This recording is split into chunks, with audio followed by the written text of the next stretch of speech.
جب کسی ضرورت مند کی آواز تم تک پہنچے تو اپنے رب کا شکر ادا کرو کہ اس نے اپنے بندے کی مدد کے لیے تمہارا انتخاب کیا۔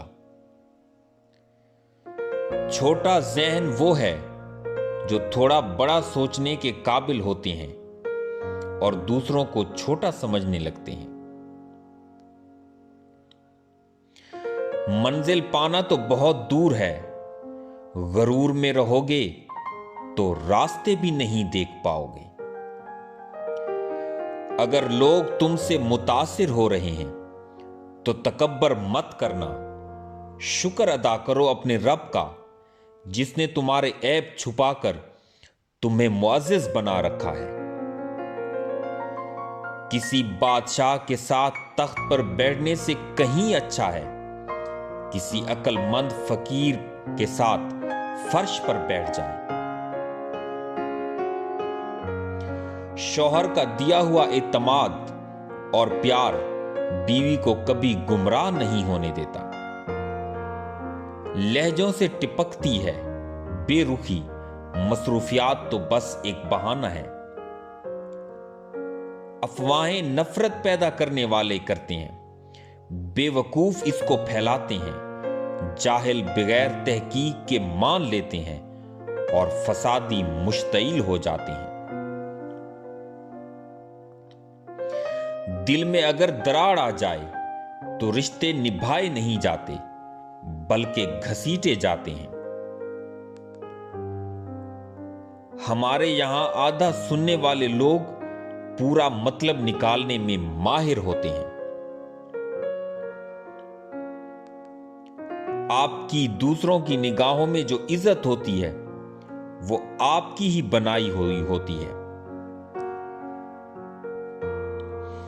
مثال دے کر نہیں، مثال بن کر جیو۔ کوئی انسان دکھ اٹھائے بغیر سکھ کی قدر کیسے کر سکتا ہے؟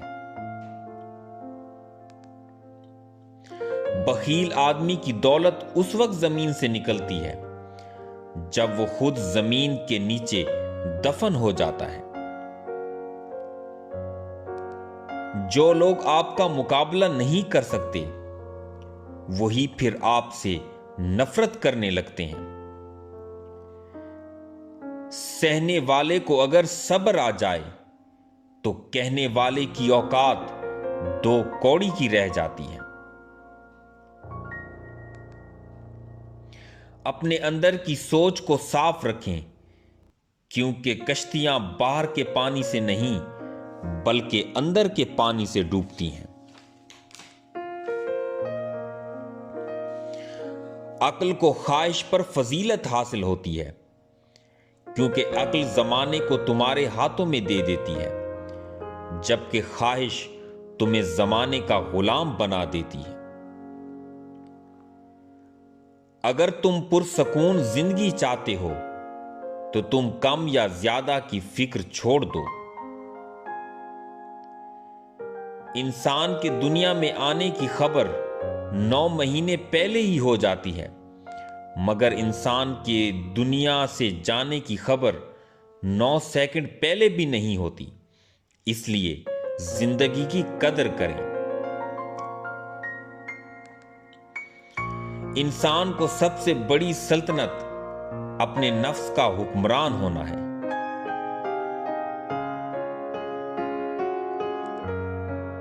المیہ یہ نہیں کہ آج کا نوجوان بگڑ رہا ہے، مشکل یہ ہے کہ آنے والے کل کے بچوں کو بگڑے ہوئے والدین ملیں گے۔ خود کو کسی کی امانت سمجھ کر ہر لمحہ وفادار رہنا بھی ایک عبادت ہے۔ زندگی میں چند ایسے لوگ شامل کرو جو آئینہ بن کر تمہارے ساتھ چلیں کیونکہ آئینہ کبھی جھوٹ نہیں بولتا۔ میری انگلی پکڑ کر چلتے تھے، اب مجھے وہی راستہ دکھاتے ہیں۔ اب میں نے کیسے جینا ہے میرے بچے مجھے سکھاتے ہیں۔ کچھ لوگ ہماری زندگی میں 12ویں کھلاڑی کی طرح ہوتے ہیں، جب کوئی دستیاب نہ ہو تو وہ ہمارا انتخاب ہوتے ہیں۔ باپ چاہتا ہے فریب، ظلم اور دھوکے سے دنیا کی دولت سمیٹ لوں، مگر بیٹا منتظر ہے کہ باپ وفات پائے اور میں ساری دولت پہ قبضہ کر لوں۔ اللہ سے انصاف نہ مانگو، کیونکہ اللہ سے بڑا کوئی منصف نہیں ہے۔ اگر اللہ نے انصاف کیا تو شاید کوئی انسان عذاب سے نہ بچ سکے۔ اللہ سے مانگنا ہے تو رحمت مانگو، کیونکہ اللہ سے بڑا کوئی رحیم نہیں، اور اللہ کی رحمت اللہ کے غضب پر بھاری ہے۔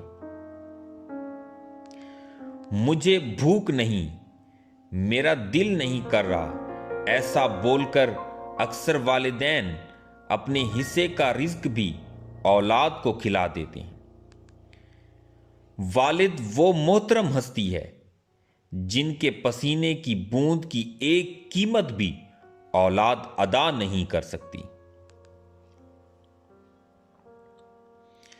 کسی دوسرے کے لیے سکھ ڈھونڈنے والے کی ذات پر سکھ آسمان سے برستے ہیں۔